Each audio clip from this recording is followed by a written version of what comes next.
What's going on, YouTube, and welcome back to Goal Line Hockey. It's your boy Kevin Forte, and today we are taking a look at the Stanley Cup champion Colorado Avalanche. Yes, they won the Stanley Cup in 2022 after a lot of suffering for those fans here for the past probably 10 years.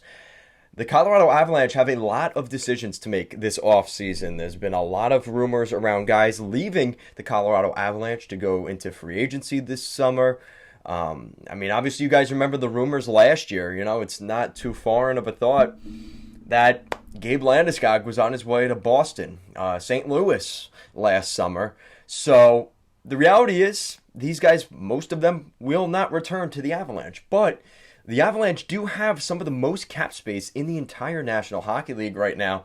Again, that will quickly get eaten back up, but I'll let you guys know. Let me know what you guys think in the comment section down below. Which of these guys is going to stay and which of them is going to go? Let me know down there. So let's start off with in between the pipes, Darcy Kuemper. Darcy Kuemper, the 32-year-old goaltender they acquired in the offseason last year. That was a pretty good trade. Looking back a year from now at the time, that was not the case. A lot of people ripped Sakic for that trade, but Kuemper did his job. He won a Stanley Cup. Nobody cares about that trade now, right? So Darcy Kuemper was a great addition for this team, but they're probably going to lose him.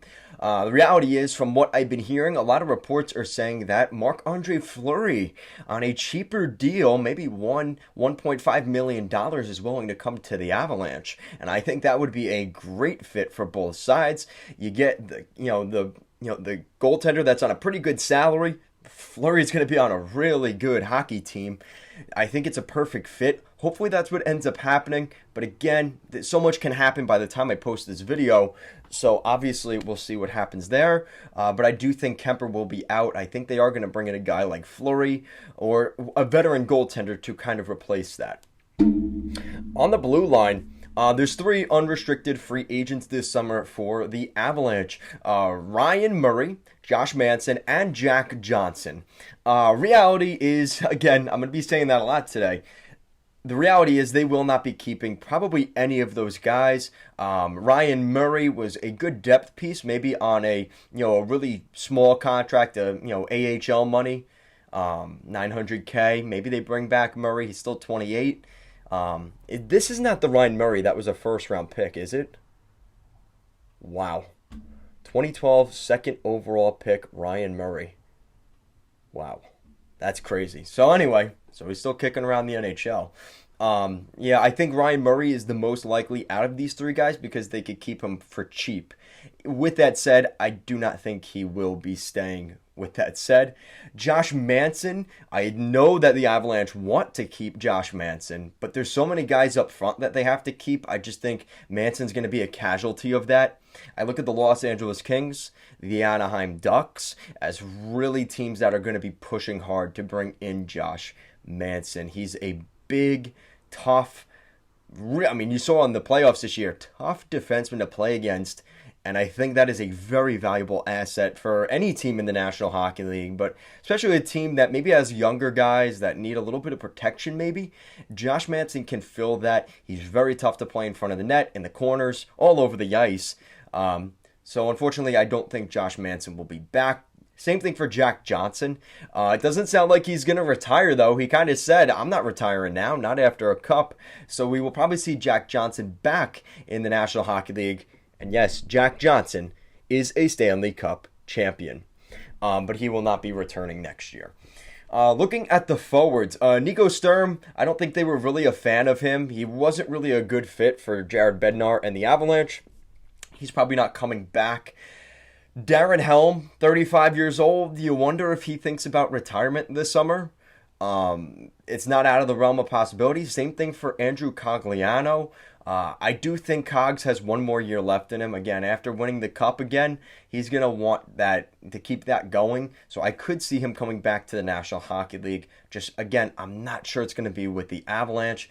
Andrei Burakovsky, I do think, is set for unrestricted free agency. He kind of priced himself out of Colorado, yet he kind of had a tough end to the year. His production definitely slowed in the playoffs. But again, there's just so much talent around him. He probably didn't get the ice time necessary that during the regular season he was getting, but he still played well down, through the regular season. Burakovsky was a very good player for the Avs, and he's probably going to get a pretty penny on the market.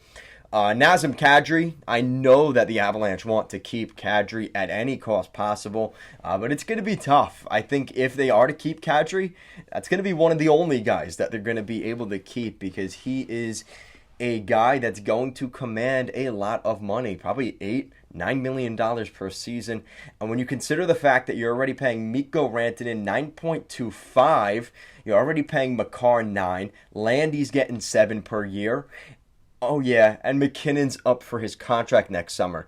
The Avalanche have to put priority on that. And if you dump another $9 million contract and Nathan McKinnon, whatever he gets next year, probably 11 or 12, you're looking at a chance here where that's going to hurt this team financially. They're going to end up like the Leafs and having no cap space left. So maybe McKinnon does take 10. I mean, I think that's fair.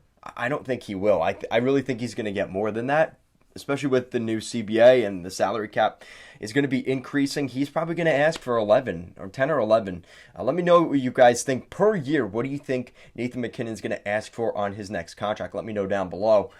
I think they like Artturi Lehkonen and Nicholas Aube-Kubel. Again, I think those are guys that will return for the right price. I think Joe Sakic will get those guys locked in.